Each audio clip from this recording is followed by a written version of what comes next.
La prochaine à franchir cette porte sera ma femme, ironisa le millionnaire devant ses amis, alors qu'il levait son verre de champagne Dom Pérignon dans son penthouse luxueux surplombant Paris.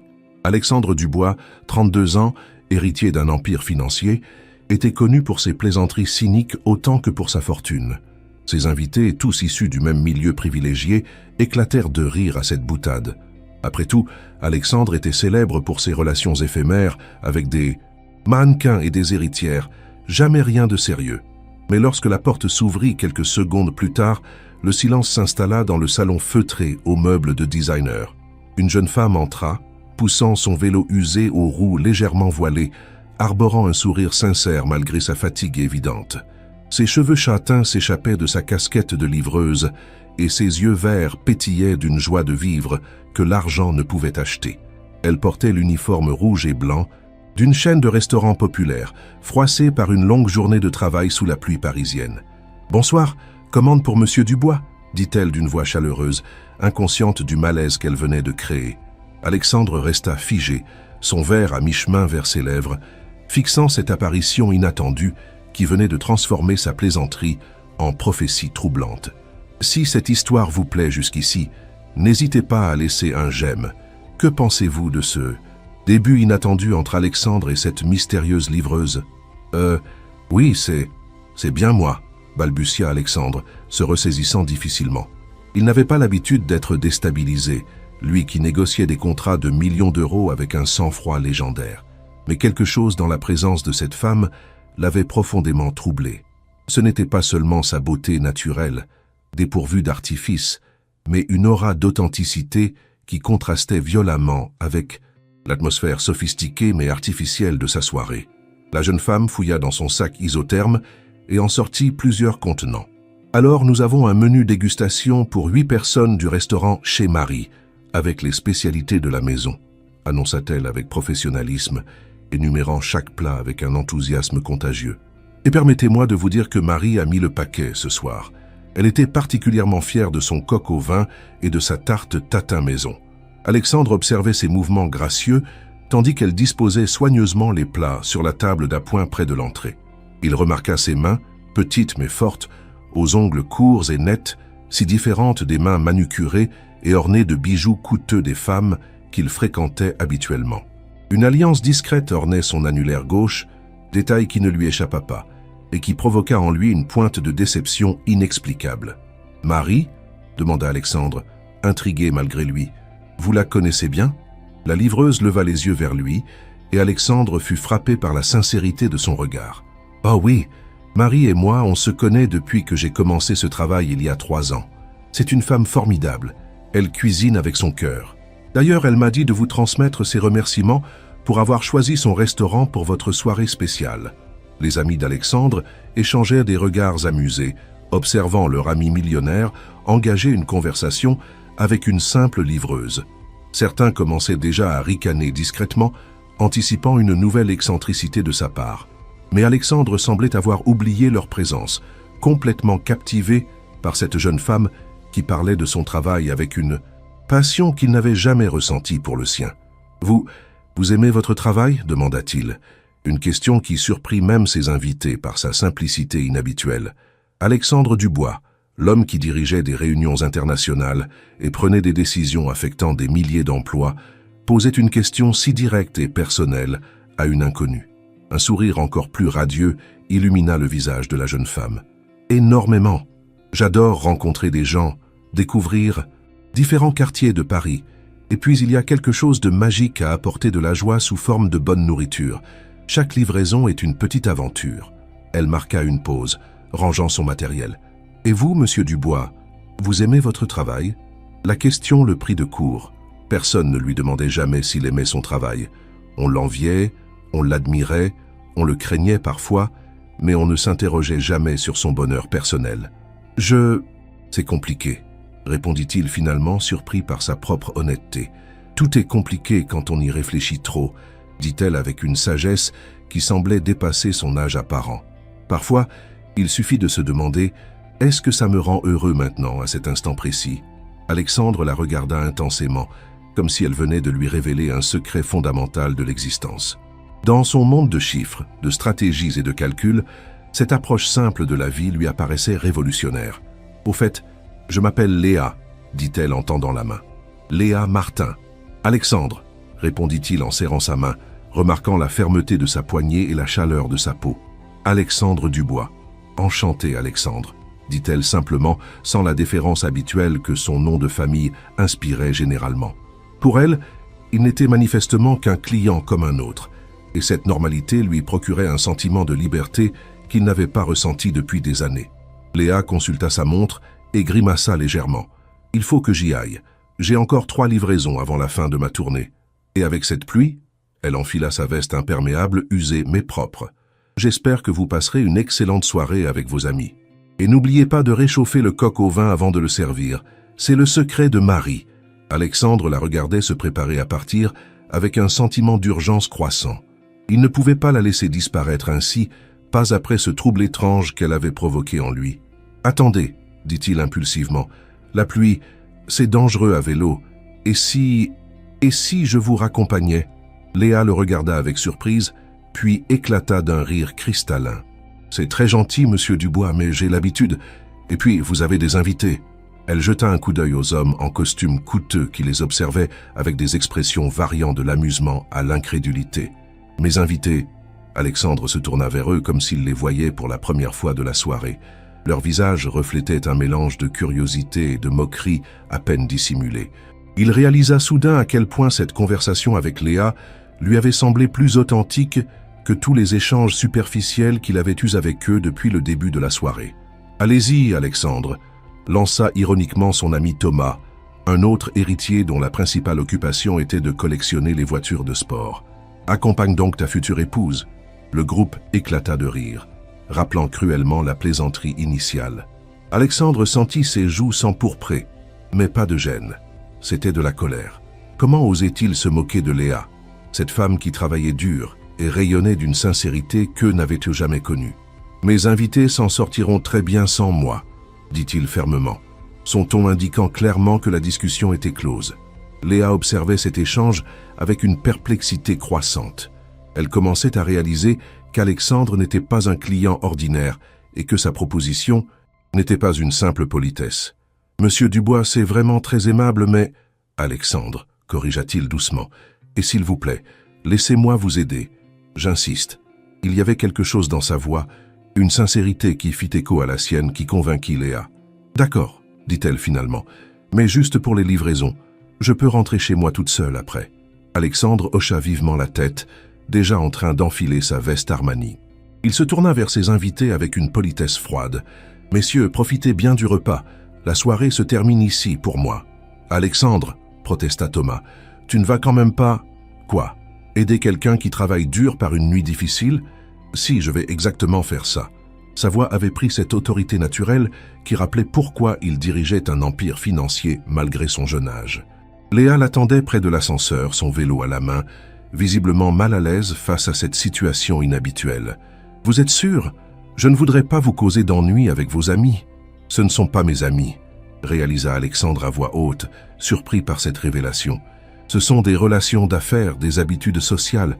De vrais amis ne se moqueraient pas de quelqu'un comme ils l'ont fait. » Dans l'ascenseur qui descendait vers le garage, un silence confortable s'installa entre eux. Léa observait Alexandre discrètement, intriguée par ce retournement de situation.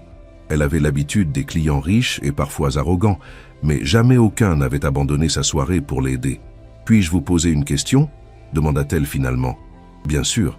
Pourquoi faites-vous ça ? Vraiment ?» Alexandre réfléchit un moment avant de répondre. « Parce que, depuis que vous êtes entré dans cette pièce, c'est la première fois depuis des mois que je me sens vivant, réel, comme si je n'étais pas en train de jouer un rôle. » Léa le regarda avec surprise. « Je ne comprends pas. Moi non plus, » admit Alexandre avec un sourire. « C'est bien ça le problème. » Les portes de l'ascenseur s'ouvrirent sur un garage souterrain où s'alignaient des voitures de luxe. Une Ferrari, une Lamborghini, une Aston Martin. Léa siffla doucement. « Waouh! Et moi qui pensais que mon vélo était un moyen de transport correct. » Alexandre rit, un rire spontané qui le surprit lui-même. « Laquelle préférez-vous » Léa examina les voitures avec attention, puis pointa du doigt une berline noire discrète dans le coin. Celle-là, elle a l'air confortable et pratique, et moins voyante. C'est exactement celle que j'allais choisir, mentit Alexandre, qui avait initialement pensé à la Ferrari pour l'impressionner. Mais la réaction de Léa lui fit réaliser que ce qui l'impressionnait chez lui n'était pas ce qu'il possédait, mais qui il était réellement. Ils chargèrent le vélo dans le coffre et s'installèrent dans la BMW. Léa donna l'adresse de sa première livraison dans le 11e arrondissement, un quartier populaire très éloigné du 16e où vivait Alexandre. « Vous habitez dans le coin ?» demanda Alexandre en démarrant. « Non, je vis dans le 20e, Belleville. » Elle marqua une pause. « C'est très différent de votre quartier. Comment savez-vous où j'habite ?»« L'adresse sur la commande. Et puis ce Pentouz, ces voitures. » Elle sourit.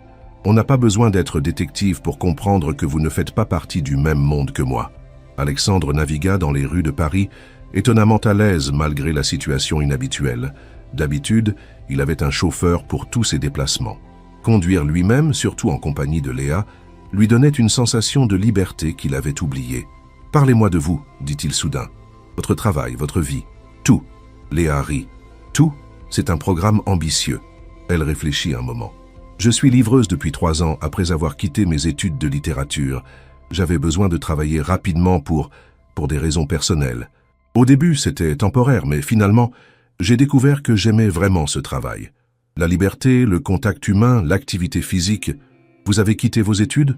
Pourquoi? » Léa hésita, ses doigts jouant nerveusement avec l'alliance à son doigt. « C'est compliqué.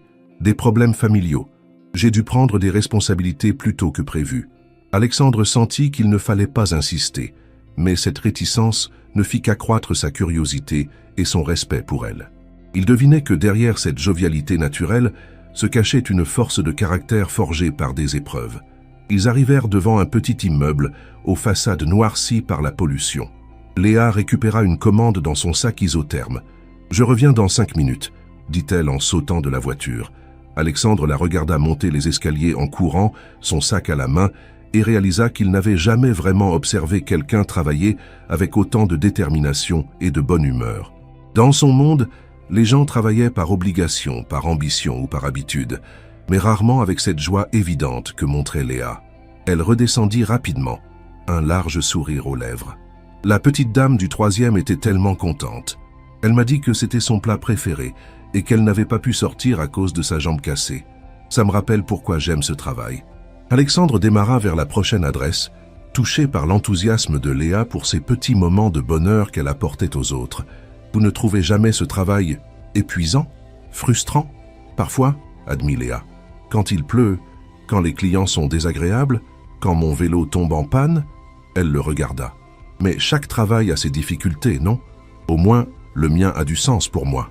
Du sens? J'aide les gens. Je leur apporte de la nourriture, du réconfort. Je facilite leur vie. C'est petit, mais c'est concret. Elle marqua une pause. Et vous, votre travail a du sens pour vous? Alexandre resta silencieux, un long moment, réfléchissant à cette question qu'il ne s'était jamais posée sérieusement. Je gère des investissements, je maximise les profits, je prends des décisions qui affectent des milliers de personnes. Mais du sens? Il secoua la tête. Je ne sais pas. Je n'y ai jamais pensé en ces termes. Peut-être que c'est là le problème, dit Léa doucement. Ils s'arrêtèrent devant un autre immeuble, cette fois dans une rue plus animée malgré l'heure tardive. Léa effectua sa livraison avec la même efficacité souriante, et Alexandre l'observa à travers le pare-brise, fasciné par sa capacité à créer instantanément un lien chaleureux avec les clients. « Dernière livraison », annonça Léa en remontant dans la voiture. « Merci encore pour votre aide. Sans vous, j'aurais été trempé jusqu'aux os. Tout le plaisir était pour moi, répondit Alexandre, et il le pensait sincèrement. Cette soirée improvisée lui avait apporté plus de satisfaction que des mois de réception mondaine et de réunions d'affaires. La dernière adresse les mena dans une rue tranquille de Montmartre. Pendant que Léa effectuait sa livraison, Alexandre contempla les toits de Paris qui s'étendaient sous un ciel étoilé, que la pluie avait nettoyé. Il réalisa qu'il n'avait pas regardé les étoiles depuis des années, trop occupé par ses écrans et ses chiffres. « Voilà, c'est fini pour ce soir », dit Léa en revenant, visiblement soulagée. « Je peux reprendre mon vélo maintenant. Vraiment, vous avez été d'une gentillesse. »« Non, » l'interrompit Alexandre. « Je vous raccompagne chez vous. Il est tard. » Et il chercha ses mots. « J'aimerais prolonger cette soirée un peu plus, si cela ne vous dérange pas. Léa l'étudia attentivement. Monsieur Dubois, Alexandre, je ne sais pas ce qui se passe ici, mais moi non plus, avoua-t-il.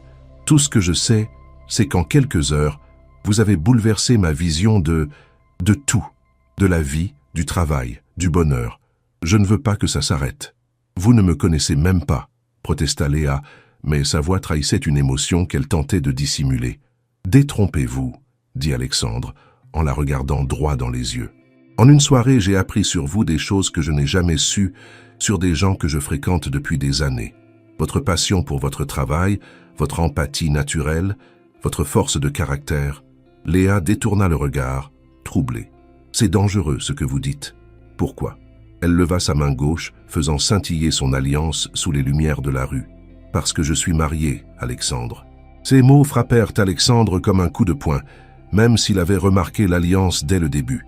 Entendre Léa le dire à voix haute rendait la réalité plus crue, plus définitive. Je suis désolé, balbutia-t-il. Je ne voulais pas... Vous ne pouviez pas savoir, dit Léa doucement, et je ne vous en veux pas. Cette soirée a été spéciale pour moi aussi, mais nous devons être réalistes. Alexandre hocha la tête, tentant de masquer sa déception. Bien sûr, vous avez raison. Je vous raccompagne chez vous et nous oublierons cette soirée. L'oublier? Léa le regarda avec surprise. Non, Alexandre, cette soirée, je ne l'oublierai jamais. Elle m'a rappelé qu'il existait encore des gens authentiques dans ce monde. Mais vous êtes marié, termina Alexandre. Je comprends. Le trajet vers Belleville se déroula dans un silence pesant, chacun perdu dans ses pensées. Alexandre luttait contre un sentiment de perte qu'il ne comprenait pas entièrement. Comment pouvait-il se sentir si attaché à quelqu'un qu'il venait de rencontrer? Ils arrivèrent devant un petit immeuble des années 1960, modeste mais bien entretenu. Léa descendit de la voiture et Alexandre l'aida à sortir son vélo du coffre. « Merci », dit-elle simplement. « Pour tout, Léa ?» Alexandre hésita, puis se lança. « Si les choses étaient différentes, si vous n'étiez pas... » « Elles ne le sont pas, » l'interrompit-elle gentiment mais fermement. « Et c'est mieux ainsi. Vous et moi, nous appartenons à des mondes trop différents. Pourtant, ce soir était magique, » admit Léa. « Mais la magie n'est pas la réalité. » Alexandre la regarda pousser son vélo vers l'entrée de l'immeuble, le cœur lourd. Au moment où elle introduisait sa clé dans la serrure, il ne put s'empêcher de l'appeler. « Léa !» Elle se retourna. « Le restaurant... Celui où vous commandez pour moi. Vous y travaillez souvent ?» Un sourire triste traversa le visage de Léa. « Alexandre, je demande juste pour Marie. J'aimerais la remercier personnellement pour l'excellent repas. » Léa hésita, puis hocha la tête. « Chez Marie, rue de la Roquette, tous les jours sauf le dimanche. Merci. » Elle disparut dans l'immeuble, et Alexandre resta quelques minutes dans sa voiture, fixant les fenêtres éclairées, se demandant laquelle était la sienne. Finalement, il démarra et prit le chemin de son penthouse, avec la sensation étrange d'être un homme différent de celui qui en était parti quelques heures plus tôt. Le lendemain matin, Alexandre se réveilla avec une sensation inhabituelle. Pour la première fois depuis des années, il avait hâte de commencer la journée non pas pour les réunions ou les transactions qui l'attendaient, mais pour la possibilité de revoir Léa. Cette pensée le troublait autant qu'elle l'exaltait. Au bureau, il eut du mal à se concentrer sur ses dossiers. Ses associés remarquèrent sa distraction, mais Alexandre prétexta une fatigue passagère. Comment leur expliquer qu'une livreuse avait chamboulé sa vision du monde en une seule soirée? À l'heure du déjeuner, au lieu de se rendre au restaurant étoilé où il avait ses habitudes, Alexandre prit un taxi direction le 11e arrondissement. Le restaurant Chez Marie était exactement comme il l'avait imaginé. Petit, chaleureux, avec une décoration simple mais soignée. L'odeur qui s'en échappait était infiniment plus appétissante que celle des cuisines gastronomiques qu'il fréquentait habituellement. Marie, une femme d'une cinquantaine d'années aux joues roses et aux yeux pétillants, l'accueillit avec surprise. Il était évident qu'elle n'avait pas l'habitude de clients en costume 3 pièces. « Monsieur Dubois », s'exclama-t-elle après qu'il se soit présenté. « Léa m'a raconté votre gentillesse d'hier soir. Asseyez-vous, asseyez-vous. Que puis-je vous servir ?» Alexandre s'installa à une petite table près de la fenêtre, observant l'animation de la rue. « Vos spécialités, Madame Marie. Et est-ce que Léa vient souvent ici ?» Marie lui lança un regard entendu. « Ah, notre Léa. Elle passe presque tous les jours chercher les commandes. Une fille en or, celle-là. Travailleuse, courageuse. Elle s'interrompit, son expression s'assombrissant légèrement. Elle mérite mieux que... Enfin, ce ne sont pas mes affaires. Mieux que quoi? Demanda Alexandre, incapable de masquer sa curiosité. Marie hésita puis secoua la tête. Non, non, ce ne sont pas mes affaires. Vous voulez goûter mon coq au vin? C'est la spécialité de la maison. Pendant le repas, Alexandre tenta d'obtenir plus d'informations sur Léa, mais Marie restait évasive. Cependant, il perçut dans ses réticences une inquiétude sincère pour la jeune femme, ce qui ne fit qu'attiser sa curiosité et son inquiétude. Il était presque 14 heures quand Léa fit son apparition, poussant son vélo et arborant son sourire habituel. Quand elle aperçut Alexandre attablé près de la fenêtre, son visage exprima une succession d'émotions, surprise, plaisir, puis inquiétude. « Alexandre, que faites-vous ici ?» Il se leva, le cœur battant. « Je voulais remercier Marie pour l'excellent repas d'hier, et je voulais vous revoir. » Léa regarda autour d'elle, consciente des regards curieux des autres clients et de Marie. « Alexandre, nous avons dit... Je sais ce que nous avons dit, mais je n'arrive pas à vous oublier. » Il baissa la voix. « Accordez-moi juste quelques minutes, s'il vous plaît. » Léa consulta sa montre. « J'ai ma pause dans 1 heure. Retrouvez-moi au parc des Buttes-Chaumont, près du lac. » Alexandre hocha la tête, le cœur soulagé. « J'y serai. » L'heure qui suivit fut la plus longue de sa vie. Alexandre arpenta les allées du parc, répétant mentalement ce qu'il voulait dire à Léa, sans parvenir à organiser ses pensées. Que pouvait-il lui offrir? Une liaison? Elle était mariée. Une relation? Leur monde était trop différent. Pourtant, il ne pouvait pas ignorer ce qu'il ressentait. Léa arriva pile à l'heure, ayant troqué son uniforme contre un jean et un pull simple qui la rendait encore plus belle aux yeux d'Alexandre. Elle s'assit sur un banc face au lac et il prit place à côté d'elle, respectant une distance prudente. « Alexandre, vous devez comprendre, » commença-t-elle. « Non, laissez-moi parler d'abord, » l'interrompit-il. « Je sais que c'est fou, je sais que nous nous connaissons à peine, mais ce que j'ai ressenti hier soir, » il chercha ses mots. « Toute ma vie, j'ai vécu selon des règles, des conventions. J'ai épousé le rôle qu'on attendait de moi. Mais avec vous, pour la première fois, je me sens moi-même. » Léa l'écoutait, les yeux fixés sur le lac. « Vous idéalisez, Alexandre. Vous ne me connaissez pas vraiment. Alors aidez-moi à vous connaître. » Elle se tourna vers lui, et Alexandre fut frappé par la tristesse qu'il lut dans ses yeux. « Vous voulez me connaître? Vraiment? Plus que tout. » Léa prit une profonde inspiration. « Je suis mariée depuis 5 ans avec David. Nous nous sommes rencontrés à l'université. Il était brillant, ambitieux, tout ce qu'une jeune fille de 20 ans peut désirer. Et maintenant? Maintenant? Léa eut un rire amer. Maintenant, je travaille 16 heures par jour pour payer ses dettes de jeu. Voilà pourquoi j'ai quitté mes études. Voilà pourquoi je fais ce travail.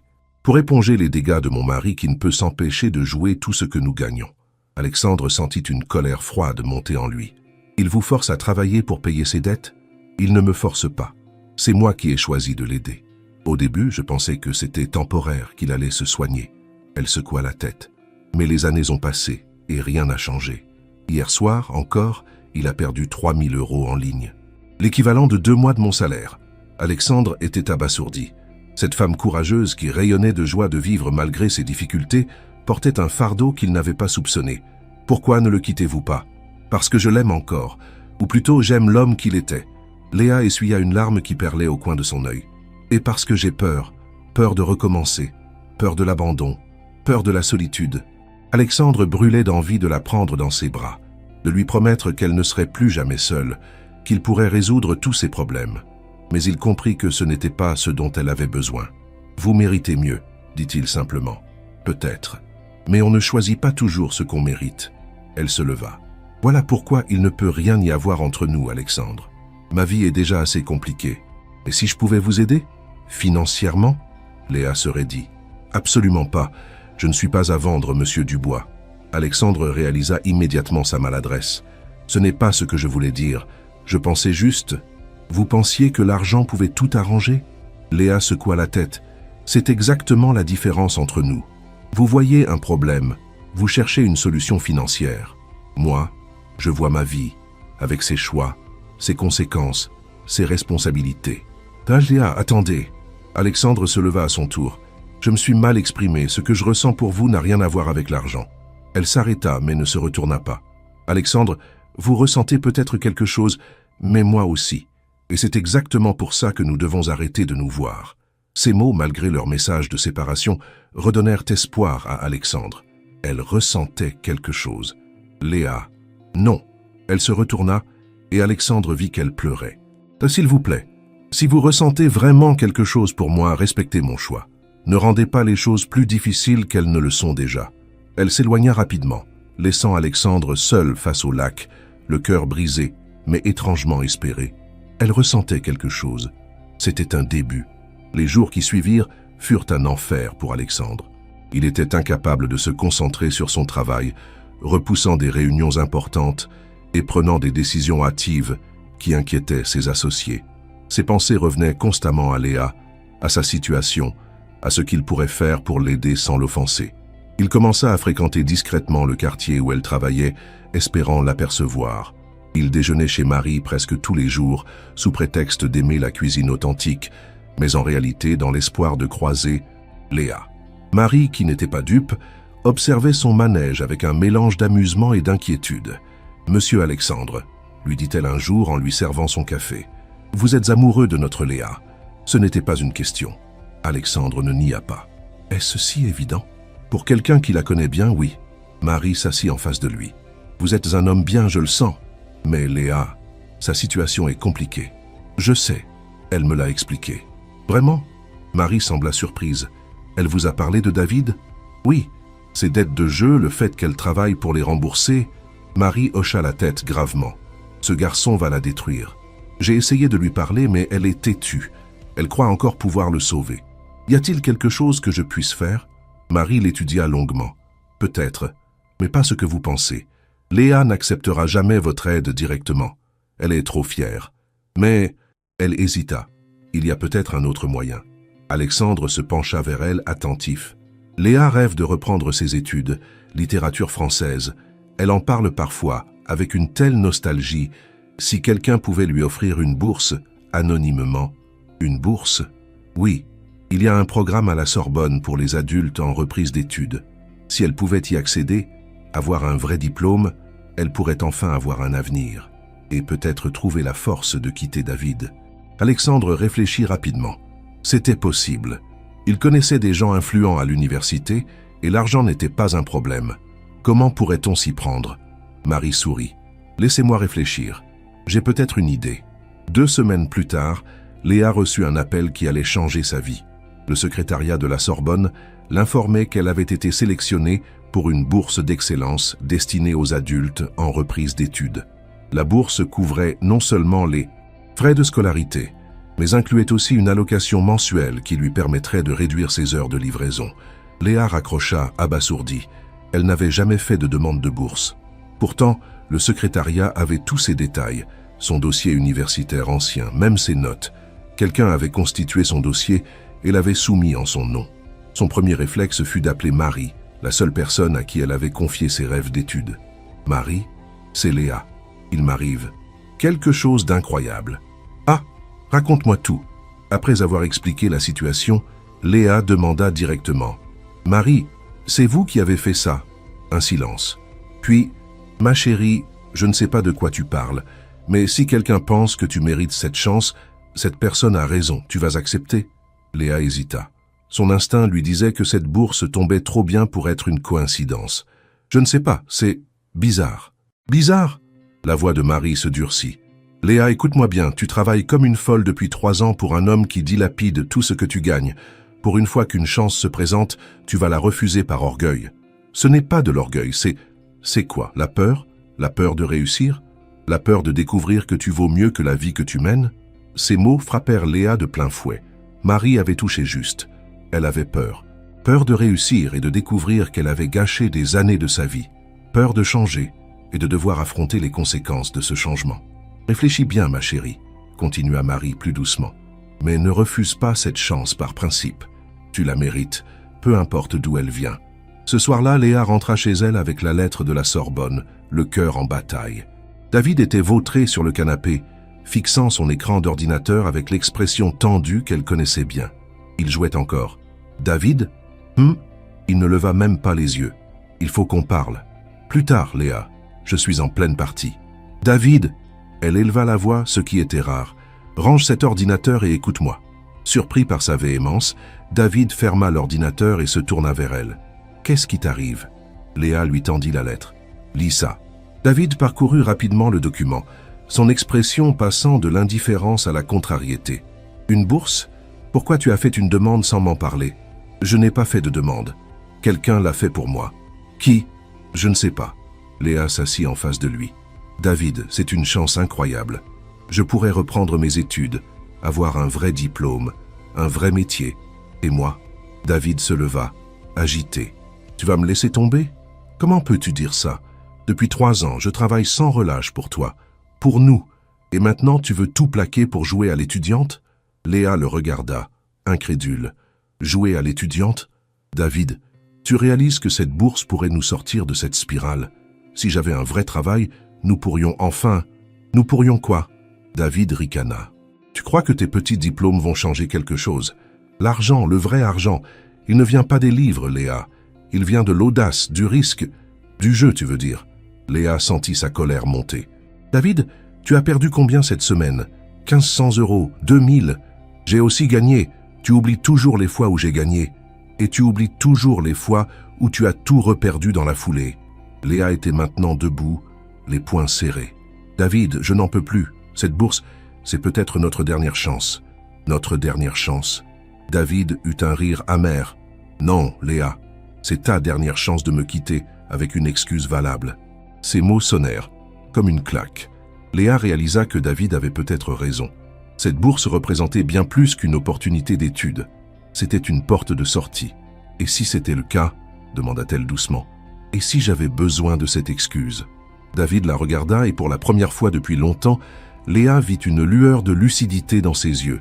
Tu ne m'aimes plus. Je ne sais plus, David. Je ne sais plus ce que j'aime ou ce que je fais. Je sais juste que je suis fatigué. Fatigué de porter cette relation toute seule. Un silence lourd s'installa entre eux.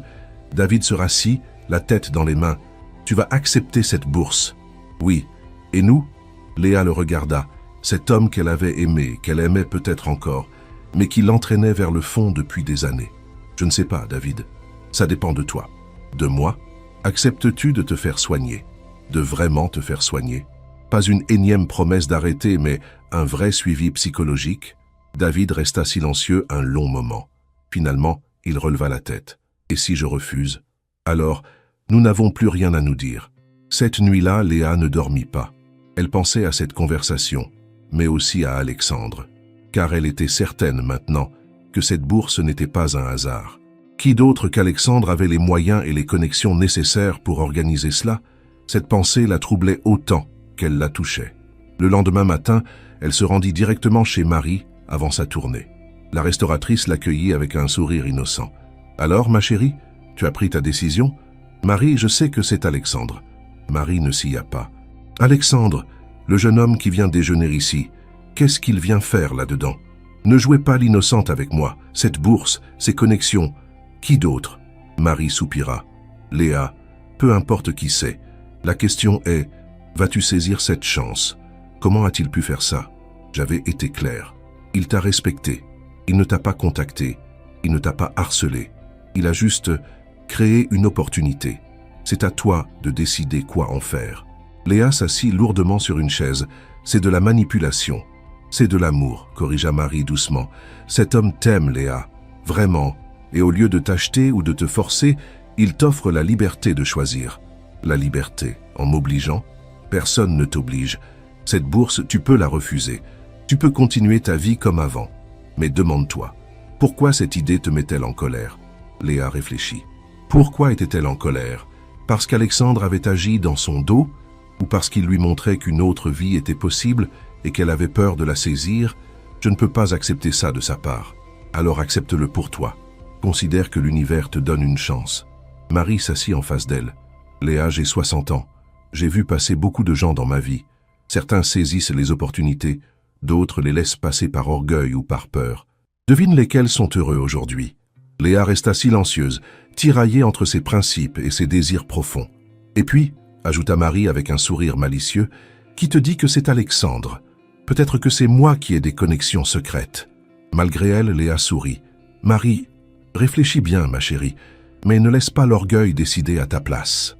Cet après-midi-là, Léa effectuait sa tournée de livraison quand son téléphone sonna. C'était David. « Léa, j'ai réfléchi à ce que tu as dit hier soir et j'ai pris rendez-vous avec un psychologue spécialisé dans les addictions. Demain à 15 heures. » Léa s'arrêta au milieu de la rue, son vélo à la main, le cœur battant. « David, tu es sérieux ? » « Oui, je ne veux pas te perdre, Léa. Et tu as raison, j'ai un problème. Un vrai problème. » Des larmes montèrent aux yeux de Léa. Après des années de déni, David reconnaissait enfin sa maladie. « David, ça ne dit rien pour l'instant. Laisse-moi d'abord commencer ce suivi. Prouve-moi que je peux changer. Et toi, accepte cette bourse. Quoi qu'il arrive entre nous, tu la mérites. » Léa raccrocha, bouleversée. En l'espace de quelques jours, sa vie basculait. David qui acceptait de se soigner, une bourse qui lui ouvrait de nouvelles perspectives, et Alexandre qui avait peut-être rendu tout cela possible. Ce soir-là, elle prit sa décision. Elle accepterait la bourse. Pour elle, pour son avenir, indépendamment de qui l'avait rendu possible. Mais avant cela, elle devait revoir Alexandre. Elle connaissait son adresse. Le lendemain soir, après sa tournée, elle se rendit dans le 16e arrondissement. Le portier de l'immeuble luxueux la regarda avec suspicion, mais transmit son message. Quelques minutes plus tard, Alexandre descendait, visiblement surpris et ému de la voir. « Léa, que faites-vous ici ? Il faut qu'on parle. »« Pas ici. Y a-t-il un endroit tranquille ?» Alexandre l'emmena dans un café discret du quartier. Ils s'installèrent dans un coin retiré et Léa alla droit au but. « La bourse, c'est vous. » Alexandre ne nia pas. « Comment avez-vous su ? Peu importe. Pourquoi avez-vous fait ça ?» Alexandre la regarda intensément. « Parce que vous méritez mieux que la vie que vous menez. Parce que vous êtes brillante, passionnée, et que gâcher votre potentiel est un crime. Quand est parce que vous espériez que cela me rapprocherait de vous ? Non. » Sa réponse fut ferme. « Léa, si j'avais voulu vous attacher à moi, j'aurais trouvé d'autres moyens. Cette bourse, c'est pour vous libérer. De David, de votre situation actuelle, même de moi si nécessaire. » Léa fut touchée par sa sincérité. « Alexandre, vous allez l'accepter ? » ?»« Oui, je vais l'accepter. » Elle marqua une pause. « David a accepté de se faire soigner. » Alexandre accusa le coup mais hocha la tête. « C'est une bonne nouvelle pour vous. » »« Pour moi, oui. » Léa prit une profonde inspiration. « Alexandre, je dois vous dire quelque chose. Cette nuit où nous nous sommes rencontrés, ce que j'ai ressenti. Léa, vous n'avez pas besoin de... » « Si, j'en ai besoin. » Elle le regarda droit dans les yeux. « Ce que j'ai ressenti cette nuit-là, je ne l'avais jamais ressenti. Même avec David. Cette connexion, cette complicité immédiate. » Alexandre se pencha vers elle, suspendu à ses paroles. « Mais c'est exactement pour ça que nous ne pouvons pas nous revoir. Parce que ce que je ressens pour vous pourrait me faire des choses que je regretterais. Et si David ne changeait pas, alors je l'affronterai quand le moment sera venu. Mais pas à cause de vous, à cause de moi. » Alexandre hocha la tête, admirant sa force de caractère, même si elle lui brisait le cœur. « Je comprends. Taz, j'espère que nous pourrons rester amis. Un jour, quand tout sera plus clair.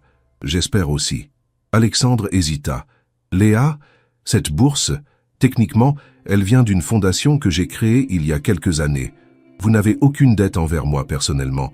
C'est important pour moi que vous le sachiez. » Léa sourit, touchée par cette délicatesse. « Merci, Alexandre. Pour tout. » Ils se quittèrent devant le café.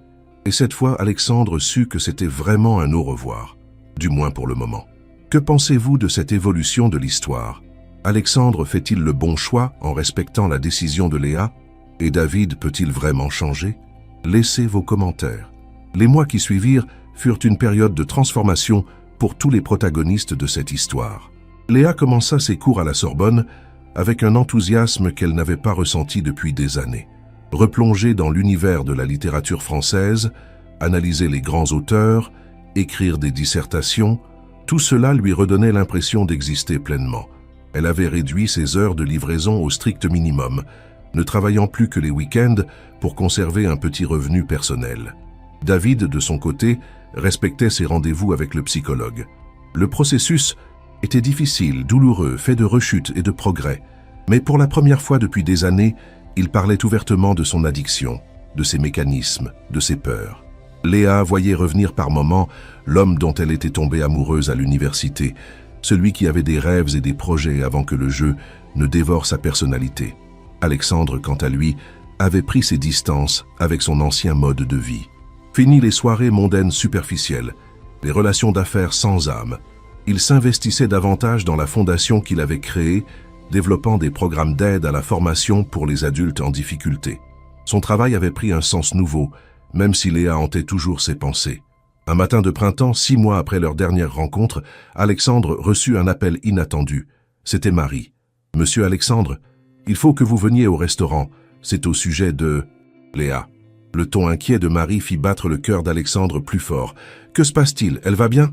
Venez, s'il vous plaît. Je préfère vous expliquer en personne. » Alexandre laissa tout en plan et se précipita chez Marie. Il la trouva agitée, visiblement bouleversée. « Marie, que se passe-t-il avec Léa? » Elle... Marie hésita puis se lança. David a rechuté, gravement. Il a vidé leur compte en banque, celui où était l'allocation de bourse de Léa. Tout. Plus de 6 000 €. Alexandre sentit une colère froide l'envahir. Quand? Hier soir. Léa l'a découvert ce matin en voulant payer ses frais d'inscription pour le prochain semestre. Marie s'essuya les yeux. Elle est venue ici en pleurs.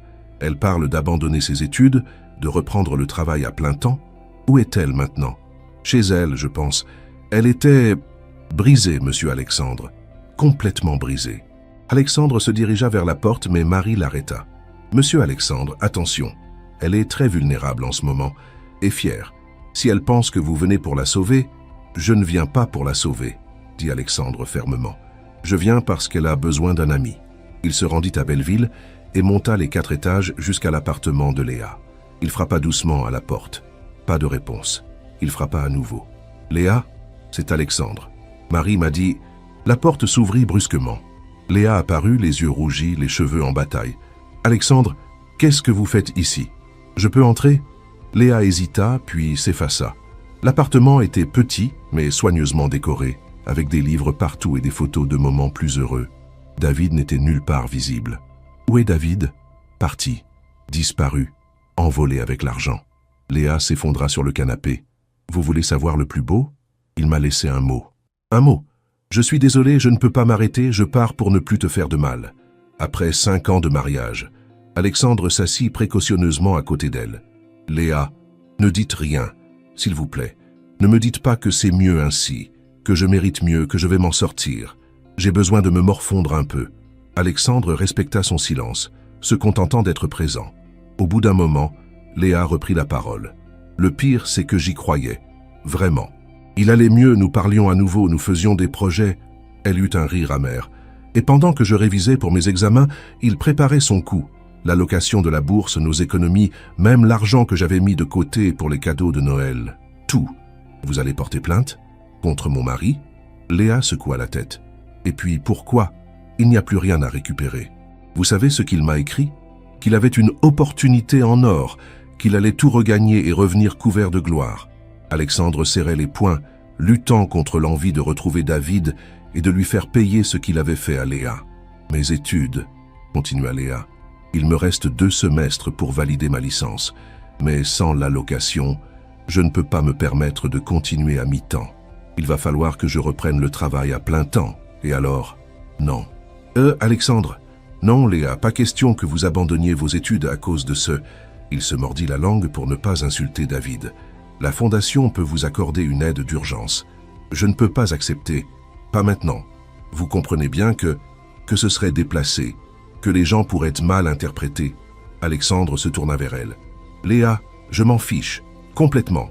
Cette aide, vous la méritez, indépendamment de tout le reste.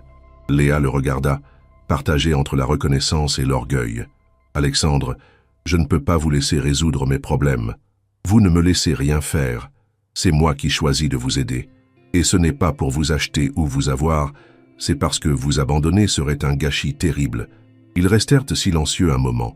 Puis Léa demanda doucement, « Pourquoi faites-vous tout ça pour moi? Vraiment ?» Alexandre la regarda intensément. « Parce que vous m'avez appris ce que signifiait vraiment vivre. Avant vous, j'existais, mais je ne vivais pas.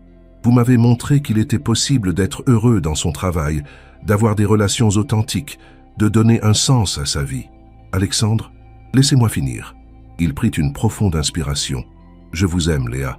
Je vous aime depuis cette première soirée, et cet amour a grandi chaque jour, même sans vous voir. Mais ce que je ressens pour vous ne vous oblige à rien, absolument rien. Léa sentit les larmes monter à ses yeux. Alexandre, vous n'avez pas besoin de dire quoi que ce soit. Je voulais juste que vous sachiez que quelqu'un vous aime pour ce que vous êtes vraiment. Votre courage, votre détermination, votre capacité à voir le bien chez les autres, Léa ne put retenir ses larmes plus longtemps. Alexandre la prit doucement dans ses bras et elle s'abandonna à cette étreinte, puisant dans sa chaleur la force qu'elle avait perdue. « J'ai si peur », murmura-t-elle contre son épaule. « Peur de l'avenir, peur de me tromper encore, peur de ne pas être assez forte. »« Vous êtes la personne la plus forte que je connaisse, » dit Alexandre en caressant ses cheveux. « Vous vous en sortirez. Avec ou sans moi, vous vous en sortirez. » Ils restèrent ainsi enlacés de longues minutes, trouvant dans cette proximité un réconfort mutuel. Finalement, Léa se redressa et essuya ses larmes. L'aide d'urgence de la Fondation, elle existe vraiment? Bien sûr, et elle n'est pas conditionnée par quoi que ce soit d'autre. Léa hocha la tête. D'accord, je l'accepte, mais à une condition. Laquelle? Je veux que ce soit vraiment temporaire. Le temps de finir mes études et de trouver un emploi stable. Ensuite, je vous rembourse tout. Alexandre sourit. D'accord, mais à une condition, moi aussi. Laquelle? Que vous me laissiez vous inviter à dîner ce soir. Pas dans un restaurant chic, pas pour vous impressionner, juste pour que vous ne restiez pas seul aujourd'hui. Léa hésita puis hocha la tête. D'accord, mais c'est moi qui cuisine. Ici, c'est le moins que je puisse faire. Alexandre accepta, touché par cette proposition. Ils passèrent la soirée à cuisiner ensemble, parlant de tout et de rien, évitant soigneusement les sujets trop personnels. Alexandre découvrit Léa dans son intimité, ses petites habitudes, sa façon de s'affairer en cuisine, ses goûts musicaux éclectiques. Elle découvrit un Alexandre différent, plus détendu, capable de rire de lui-même et de ses maladresses culinaires. « Vous savez, dit Léa en servant le dessert, c'est la première fois depuis des mois que je passe une soirée sans penser aux problèmes d'argent ou aux mensonges de David. Tant mieux, vous méritez de souffler un peu. » Léa le regarda par-dessus sa tasse de thé. « Alexandre, je dois vous poser une question directe. Je vous écoute. Qu'attendez-vous de moi? Vraiment ?» Alexandre posa sa tasse et la regarda droit dans les yeux. « Rien. Je n'attends rien. J'espère tout, mais je n'attends rien. J'espère tout. J'espère qu'un jour, quand vous aurez guéri de David, quand vous aurez retrouvé confiance en vous, quand vous saurez qui vous êtes vraiment, j'espère que vous pourrez envisager une relation avec moi. Mais je n'attends pas. Parce qu'attendre, c'est mettre une pression, et je ne veux pas vous en mettre. » Léa fut touchée par cette nuance. « Et si ce jour n'arrive jamais? Alors j'aurais eu la chance de vous connaître et de vous aimer. C'est déjà énorme. » Cette nuit-là, Alexandre dormit sur le canapé de Léa, officiellement parce qu'il était tard et qu'il avait un peu bu, officieusement parce que ni l'un ni l'autre n'avaient envie de se séparer. Ils passèrent la soirée à parler, partageant leurs rêves d'enfance, leurs peurs, leurs espoirs. Pour la première fois depuis des années, Léa s'endormit le cœur léger.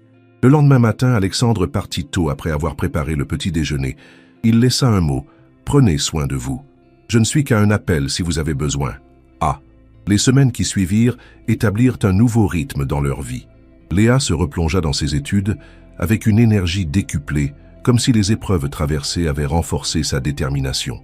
L'aide de la Fondation lui permettait de se concentrer sur ses cours sans se soucier de l'argent, luxe qu'elle n'avait jamais connu. Alexandre, de son côté, trouvait des prétextes pour passer dans le quartier.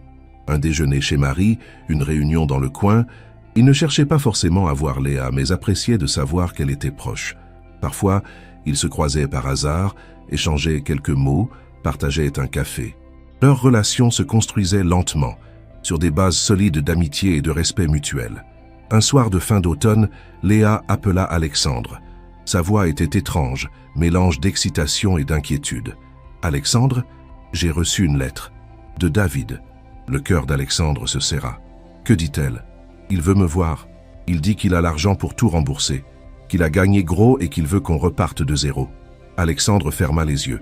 Il avait redouté ce moment. « Que voulez-vous faire ? Je ne sais pas, c'est troublant. S'il a vraiment l'argent, s'il a vraiment changé. Léa, puis-je vous dire ce que je pense, sans que vous le preniez mal ?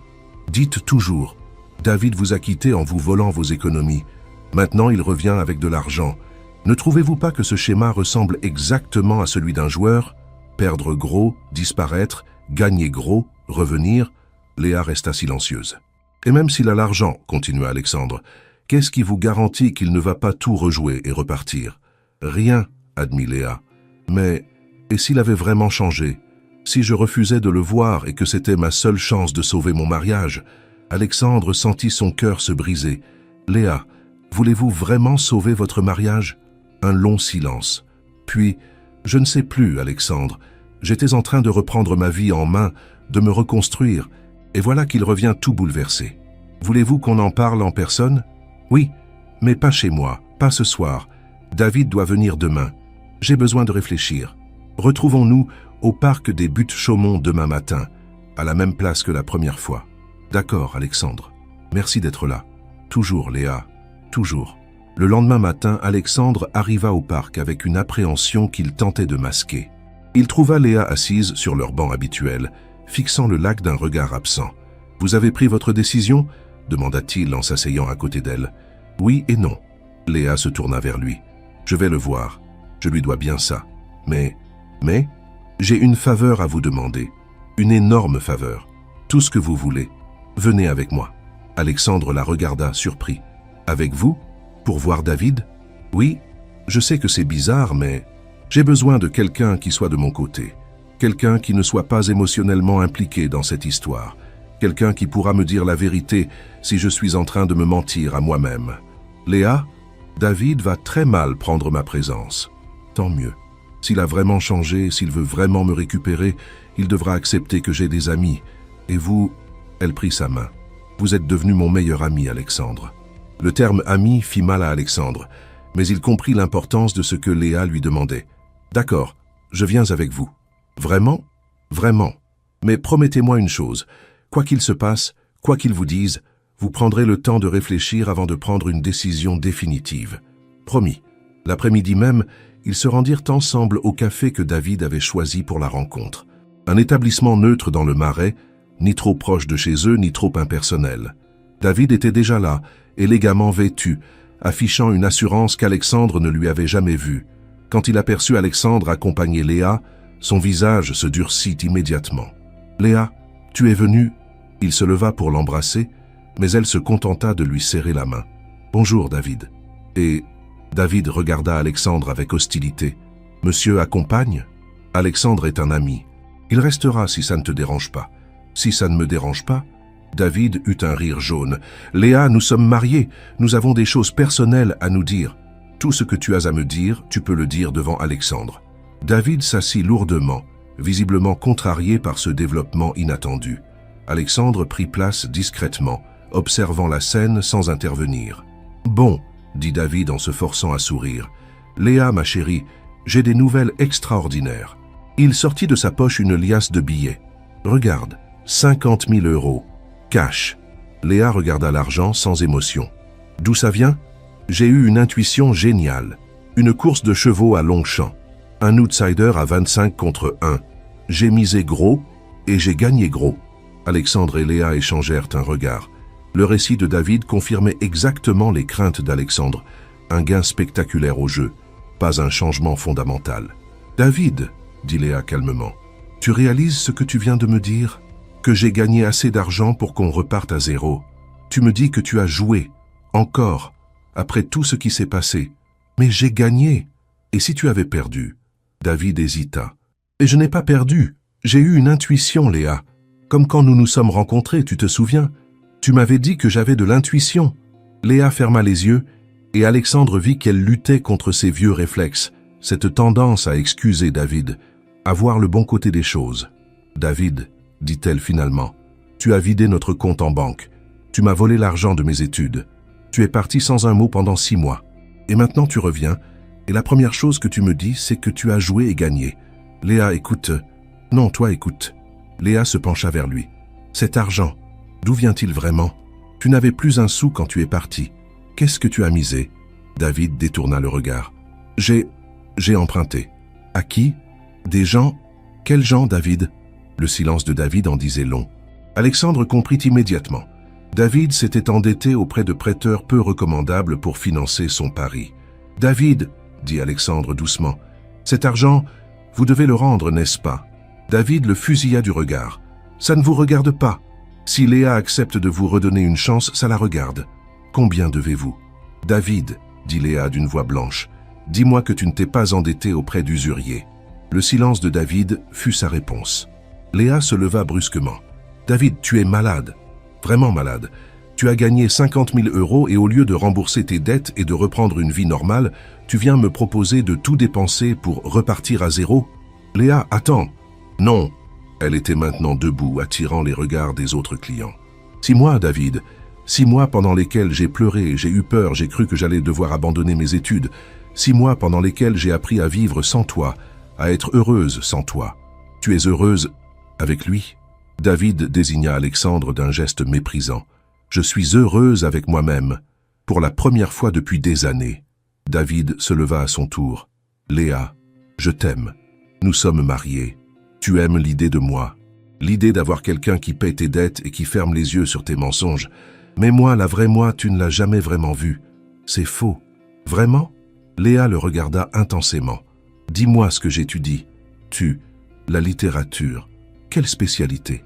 Quel siècle? Quels auteurs? David resta muet. Tu vois, tu ne sais même pas ce qui me passionne, ce qui donne un sens à ma vie. Tout ce que tu sais, c'est que j'ai de l'argent grâce à ma bourse. Léa, notre mariage est terminé, David. Il était terminé le jour où tu as pris l'argent de mes études pour aller jouer. Elle se dirigea vers la sortie. Alexandre se leva pour la suivre, mais David l'attrapa par le bras. Tout ça, c'est à cause de vous. Alexandre se dégagea calmement. Non, David, tout ça, c'est à cause de vous. Il rejoignit Léa sur le trottoir. Elle pleurait, mais ce n'étaient pas des larmes de tristesse, c'étaient des larmes de soulagement. « Ça va » demanda Alexandre. Oui, elle essuya ses larmes. Oui, ça va. Pour la première fois depuis longtemps, ça va vraiment. Vous voulez rentrer chez vous? Non, j'ai envie de marcher, de respirer, de profiter de ma liberté toute neuve. Ils marchèrent dans Paris, sans but précis, parlant peu mais se sentant incroyablement proches. Le soir tombait quand ils arrivèrent près de la Seine. Ils s'arrêtèrent sur un pont, contemplant les lumières qui se reflétaient dans l'eau. « Alexandre? Oui? Merci. Pour tout. Pour votre patience, votre respect, votre amitié. Tout le plaisir était pour moi. » Léa se tourna vers lui. « Alexandre, je dois vous dire quelque chose. Je vous écoute.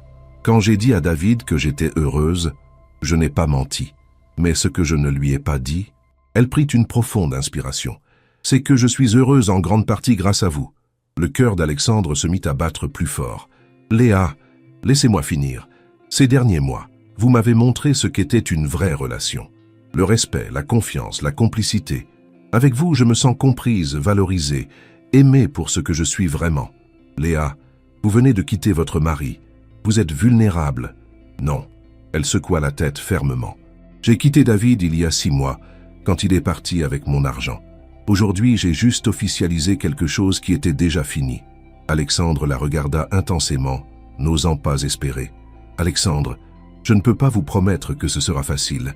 J'ai des blessures à guérir, des peurs à surmonter, une vie à reconstruire. Je ne vous demande rien de plus que ce que vous pouvez donner. » Alors, Léa sourit, ce sourire radieux qui avait bouleversé Alexandre dès leur première rencontre. « Alors peut-être qu'on pourrait essayer? Doucement, sans précipitation, mais vraiment ?» Pour toute réponse, Alexandre la prit dans ses bras et l'embrassa. Ce fut un baiser doux chargé de tous les mois d'attente et d'espoir, mais aussi de la promesse d'un nouveau départ. Quand ils se séparèrent, Léa souriait aux larmes. « Vous savez quoi? Quoi? Votre plaisanterie du premier soir. Elle s'est réalisée. La prochaine à franchir cette porte sera ma femme. » Alexandre rit. « Techniquement, vous n'êtes pas encore ma femme. »« Pas encore, » dit Léa avec un sourire malicieux. « Mais qui sait? » Ils rentrèrent ensemble, main dans la main, vers un avenir qu'ils allaient construire ensemble. Derrière eux, Paris s'illuminait, témoin silencieux de cette histoire d'amour née d'une plaisanterie et d'un plateau repas livré par une nuit de pluie. 2 ans plus tard, Léa obtenait sa licence de littérature française, avec mention très bien. Alexandre était au premier rang de l'amphithéâtre pour la cérémonie de remise des diplômes, plus fière que si elle avait gagné un prix Nobel. Le soir même, dans le petit restaurant de Marie qui avait fermé spécialement pour eux, entourés de leurs amis et de leur famille, Alexandre demanda Léa en mariage. Elle dit oui, avant même qu'il ait fini sa phrase. Marie, les larmes aux yeux, leva son verre à Alexandre et Léa, qui nous prouve que les contes de fées existent, à condition d'y croire et de se donner les moyens de les vivre. David, qui avait fini par accepter le divorce et entreprendre un vrai suivi psychologique, envoya une carte de félicitations. Il avait trouvé un travail stable et semblait enfin sur la voie de la guérison. Sa carte portait ces mots: « Léa, tu mérites tout le bonheur du monde. Merci de m'avoir montré le chemin, même si j'ai mis du temps à le prendre. Soyez heureux. » Le mariage eut lieu au printemps suivant, dans l'intimité. Léa avait repris ses études, cette fois en master, et se dirigeait vers l'enseignement. Alexandre avait transformé son entreprise, l'orientant vers l'investissement socialement responsable. Ensemble, ils développaient la fondation qui aidait maintenant des centaines de personnes en formation. Lors de leur nuit de noces, alors qu'ils étaient allongés sur la terrasse de leur chambre d'hôtel surplombant la mer, Léa murmura: « Tu sais ce qui est magique dans notre histoire? Quoi? C'est que nous nous sommes trouvés au moment où nous en avions le plus besoin, sans même nous en rendre compte. Toi qui cherchais un sens à ta vie, moi qui avais besoin de retrouver confiance en moi. Tu crois au destin. Je crois aux rencontres qui changent tout. Et je crois qu'il faut parfois avoir le courage de saisir sa chance, même quand elle arrive sous la forme la plus inattendue. » Alexandre l'embrassa tendrement. Une livreuse sur un vélo usé par une nuit de pluie. Un millionnaire cynique qui faisait des plaisanteries sur le mariage, et regarde où nous en sommes. Où nous en sommes, répéta Léa avec bonheur. Ils s'endormirent enlacés, sachant que leur histoire ne faisait que commencer. Dans quelques années, ils auraient des enfants. Léa deviendrait professeure de littérature, Alexandre un entrepreneur reconnu pour son engagement social. Mais surtout, ils seraient restés eux-mêmes, lui apprenant chaque jour à voir la beauté dans les petites choses, elle gardant cette joie de vivre et cette générosité qui l'avaient rendue si unique.